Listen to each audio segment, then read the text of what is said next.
अस्सलाम वालेकुम and welcome back to my channel. I hope आप सब ठीक होंगे। मैं भी बिल्कुल ठीक हूँ। बस मेरी आवाज़ जो है ना थोड़ी सी चेंज हो गई है क्योंकि 1 घंटे की सज़ा काटी है, वो भी शदीद सर्दी में। तो अभी मैं आपको डिटेल में इसके बारे में बताऊँगी कि क्या हुआ था मेरे साथ। पहले मैं आपको जल्दी से बता देती हूँ कि यहाँ वीडियो में क्या हो रहा है। तो मैंने चिकन को स्ट्रिप्स में कट किया और अब मैं उसे मैरिनेट करने लगी हूँ। तो मैंने 1 टेबल स्पून लिया है योगर्ट और उसके अलावा जो बेसिक स्पाइसेस होते हैं ना, नमक, मिर्च, ज़ीरा पाउडर, गरम मसाला पाउडर, हल्दी और तिक्का मसाला डाला है। क्योंकि ये जो तिक्का मसाला ना, ये भी अब हमारे बेसिक स्पाइसेस में ही आता है, क्योंकि अक्सर हम रेसिपीज़ में चाहे थोड़ा सा भी ऐड करें लेकिन ऐड करते हैं। उसके बाद इसमें लेमन जूस और गार्लिक पाउडर ऐड करके इसको थोड़ी देर के लिए रख देंगे। और जब तक मैं आपको बाहर लेके चलती हूँ, ये देखें, ये 5 मिनट वाला मेकअप भी किया था मैंने। एक्चुअली मेरी आदत है कि जब भी मैं घर से बाहर जाती हूँ ना, तो मैं थोड़ा सा रेडी वेडी होके जाती हूँ। घर में चाहे जैसे भी हुलिये में हो, लेकिन आई थिंक जब घर से बाहर कहीं जाते हैं ना, तो थोड़ा सा प्रेजेंटेबल होके जाना चाहिए। और यहाँ पे जाने के लिए और कोई ऑप्शन तो होती नहीं है, तो एक स्टोर ही होता है जहाँ पे हमने जाना होता है।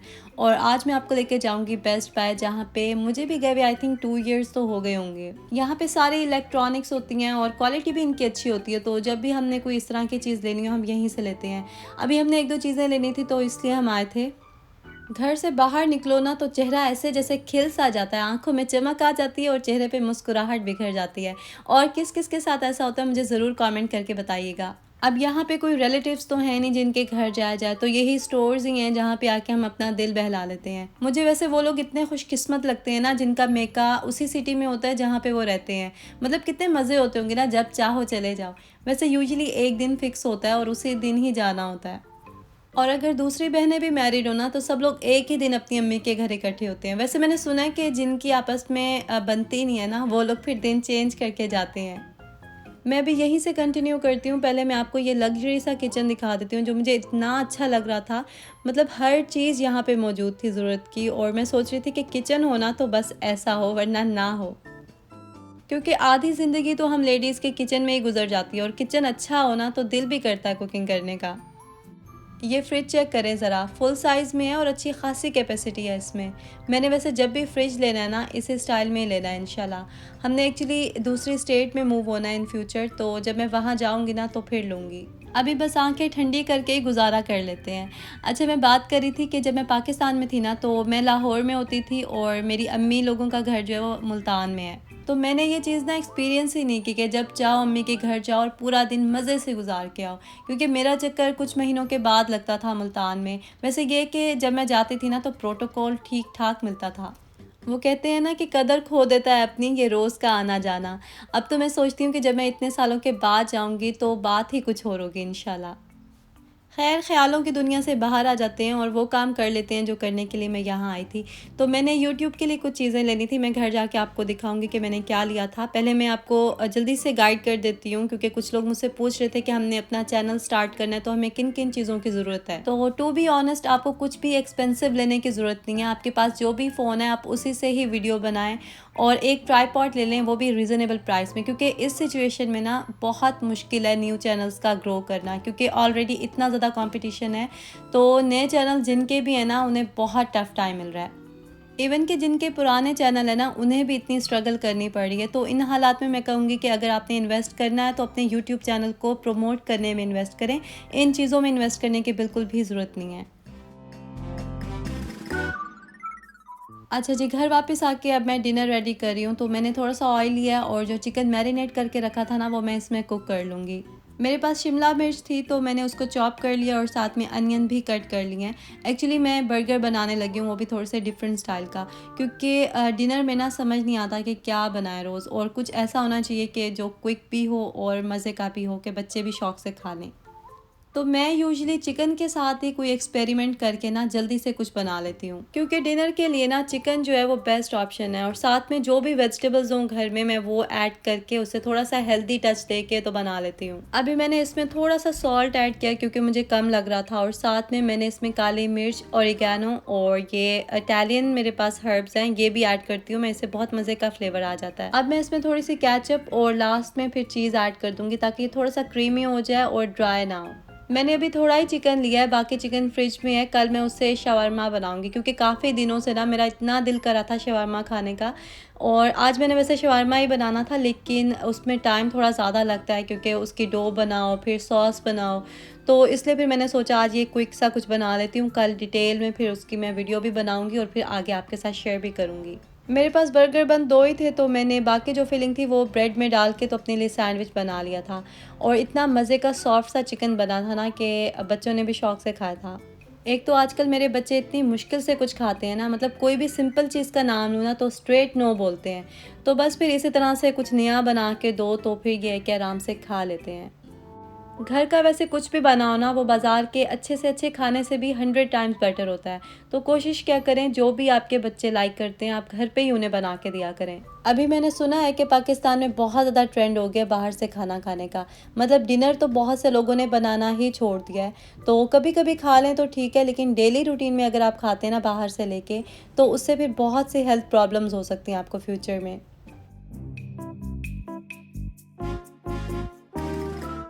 अब मैं आपको जल्दी से दिखा देती हूँ कि मैंने अपने यूट्यूब के लिए क्या चीज़ें ली हैं। तो मैंने ये सेल्फ़ी स्टिक ली थी क्योंकि पहले जो मेरे पास सेल्फ़ी स्टिक थी उसका क्लिप टूट गया था, तो फ़ोन उस पे अटैच ही नहीं होता था और वैसे भी काफ़ी हैवी थी वो। तो ये मैंने लाइट वेट लिया और अभी तक तो मुझे अच्छी लग रही है, बाकी यूज़ करके देखूँगी कि कैसी है। इसके अलावा मैंने एक ट्राइपॉड लिया है जो कि अभी तक वैसे ही रखा है, मैंने ओपन ही नहीं किया। तो जब ओपन करूँगी तो आपके साथ शेयर करूँगी। अब मैं आपको बताती हूँ कि आज सुबह मेरे साथ क्या हुआ था। तो मैं सुबह जब बच्चों को स्कूल के लिए भेज के वापस घर जाने लगी तो मुझे पता चला कि मैं तो अपनी कीज़ ही घर भूल गई थी। यहाँ पे ये जो सिक्योरिटी डोर्स हैं ना, ये जब बंद होते हैं तो ऑटोमेटिकली लॉक हो जाते हैं। तो आते हुए तो मैंने आराम से अंदर से खोल लिया था, लेकिन जब मैं वापस जाने लगी तो ये लॉक था। उस टाइम सुबह के कुछ 7 बज रहे थे और सर्दी इतनी ज़्यादा हो रही थी कि मैंने जैकेट पहनी थी, फिर भी विंड जो है ना वो अंदर तक जा रही थी। मेरे हस्बैंड घर पे मज़े से सो रहे थे और फ़ोन उनका साइलेंट पे था, तो मैंने जितनी भी कॉल्स की उन्हें कोई फ़ायदा नहीं हुआ। अब मुझे ये भी फ़िक्र थी कि अली अगर उठ के नीचे आ गया तो पता नहीं क्या करेगा, क्योंकि पहले कभी भी इस तरह से नहीं हुआ। और हस्बैंड जब सो रहे हों तो आपको पता है वो साउंड प्रूफ होके सोते हैं, उन्हें किसी किस्म की कोई आवाज़ नहीं आती। मैंने वहाँ पे जितने भी डोर्स थे ना सब जाके चेक किए कि शायद कोई खुला हो तो मैं अंदर चली जाऊँ। लेकिन सब डोर्स बंद थे क्योंकि टाइम भी ऐसा था ना, सब लोग सो रहे थे या जॉब्स पे जाने वाले जा चुके थे। ऑफ़िस भी क्लोज़ था इसलिए कोई कॉल्स ही नहीं ले रहा था। तो इतनी देर मैं वहाँ पे खड़ी रही, ऑलमोस्ट 1 घंटा होने वाला था और फिर मुझे जो है ना एक डोर खुलने की आवाज़ आई, तो मैं फ़ौरन भाग के गई और अंदर जो है ना एंटर हो गई। घर में एंटर होने के बाद इतनी देर तक तो मुझे कुछ फ़ील ही नहीं हो रहा था, ऐसे लग रहा था कि मैं फ्रीज़ हो गई हूँ। क्योंकि सुबह जब मैं बच्चों को बस स्टॉप पे लेके जाती हूँ ना, तो मैं सिर्फ़ एक जैकेट लेती हूँ, उसके अलावा कोई पैक होके नहीं जाती। वरना यहाँ पे इतनी ज़्यादा विंड होती है ना कि आपने जब भी बाहर जाना हो फुल पैक होके जाती हूँ, वरना सर्दी से हालत ख़राब हो जाती है यहाँ। ख़ैर घर आके मैंने डबल ब्लैंकेट लिया और इतनी देर के बाद मैं नॉर्मल हुई, तो फिर मैंने अपने लिए चाय बनाई। वरना आपको पता है मैं चाय वग़ैरह नहीं लेती हूँ और एवरीडे ना हो ना तो फिर तो बिल्कुल भी नहीं पीती। लेकिन आज मजबूरी थी, मुझे लग रहा था कि कहीं मुझे ठंड ना लग जाए। तो इसलिए फिर मैंने चाय पी और अभी तक तो वैसे तबीयत ठीक है, बस आवाज़ ही थोड़ी-सी मेरी चेंज हुई है। अब अल्लाह करे कि फ़्लू वग़ैरह बिल्कुल भी ना हो मुझे। जब मेरे हस्बैंड उठे ना तो मैंने उनको बताया और वो इतने खुश हुए कि तुम्हारे साथ बहुत अच्छा हुआ है, तुम्हें सज़ा मिली है कि तुम कीज़ नहीं लेके गई थी अपने साथ। तो छोटी-सी गलती की मुझे अच्छी ख़ासी सज़ा मिल गई आज, तो अब तो मैंने सोच लिया कि आइंदा पहले मैंने अपनी कीज़ लेनी है और फिर मैंने कदम घर से बाहर रखना है। इंसान को जब तक कोई ठीक-ठाक सबक ना मिले ना, वो अपनी गलती को ठीक नहीं करता। वरना ये गलती मैंने कोई पहली बार नहीं की, मैं बहुत बार पहले भी कीज़ भूल चुकी थी, लेकिन तब मेरी लक अच्छी थी कि डोर खुला होता था या कोई आ जा रहा होता था। लेकिन आज तो अच्छा सबक मिल गया मुझे। यहाँ पे मैं फ्रूट्स वॉश करके रख रही थी क्योंकि 1-2 लोगों ने मुझे कहा था कि आप ग्रोसरी को किस तरह से सैनिटाइज़ करती हैं, डिटेल में इस पे वीडियो बनाएँ। तो मैं एक छोटा-सा क्लिप आपके साथ शेयर कर रही हूँ। मैं इतना कोई सैनिटाइज़ नहीं करती हूँ, ना ही मेरे पास कोई ऐसा स्प्रे है। मैं सिर्फ़ पानी में थोड़ा-सा विनेगर ऐड करती हूँ, ऑलमोस्ट 1 टेबलस्पून, और उसके बाद फ्रूट्स को उसमें डिप कर देती हूँ 1-2 मिनट के लिए। उसके बाद फ्रूट्स को स्ट्रेनर में रख के मैं ऊपर से पानी बहा देती हूँ, क्योंकि यहाँ पे जो स्टोर्स पे फ्रूट्स और वेजिटेबल्स मिलते हैं ना, वो ऑलरेडी वॉश होते हैं। तो बस हल्का सा अपनी तसल्ली करने के लिए मैं उसे वॉश कर लेती हूँ, और विनेगर ऐड करने से ये है कि कोई भी बैक्टीरिया वगैरह हो तो वो ख़त्म हो जाता है। यहाँ पे जो डॉक्टर्स हैं ना वो यही कहते हैं कि ग्रॉसरी को सैनिटाइज़ करना इतना कोई ज़रूरी नहीं है, क्योंकि पॉसिबल ही नहीं है, आप इतनी सारी ग्रॉसरी को प्रॉपर्ली सैनिटाइज़ नहीं कर सकते हैं। तो बस यही सिंपल वे है, मैं तो इस तरह से करती हूँ, बाकी आपको जो ठीक लगता है आप उस तरह से करें। अच्छा, फ्रूट्स और वेजिटेबल्स हम चाहे अच्छी से अच्छी जगह से भी ले लेना, फिर भी उनमें कोई ना कोई 1-2 पीस ऐसे ज़रूर होते हैं जो गले सड़े से होते हैं। तो फ्रिज में रखने से पहले मैं हल्का सा चेक कर लेती हूँ, कोई इस तरह का पीस हो तो उससे मैं निकाल देती हूँ, क्योंकि उससे फिर क्या होता है कि बाकी फ्रूट जो है ना वो भी ख़राब हो जाता है और ज़्यादा देर तक आप उसे स्टोर नहीं कर सकते। पहले मैं इस तरह से कट करके नहीं रखती थी, लेकिन ये जो बकेट ली थी ना मैंने सोचा कि इसमें मैं कट करके रख लेती हूँ, क्योंकि बार-बार देना होता है फ्रूट बच्चों को, तो इस तरह मेरे लिए कन्वीनियंट हो जाएगा, मुझे नाइफ़ और प्लेट लेने की ज़रूरत नहीं होगी। वेजिटेबल्स मैं कुछ तो इस तरह से ही वॉश करके रखती हूँ, लेकिन मोस्टली वेजिटेबल्स जो है ना मैं वॉश के बगैर रखती हूँ, क्योंकि वरना फिर वो ज़्यादा टाइम के लिए फ़्रेश नहीं रहती। इस पे तो मैं वैसे डिटेल में ही वीडियो बनाऊँगी कि किस तरह से आप डिफरेंट वेजिटेबल्स को ज़्यादा देर के लिए स्टोर कर सकते हैं।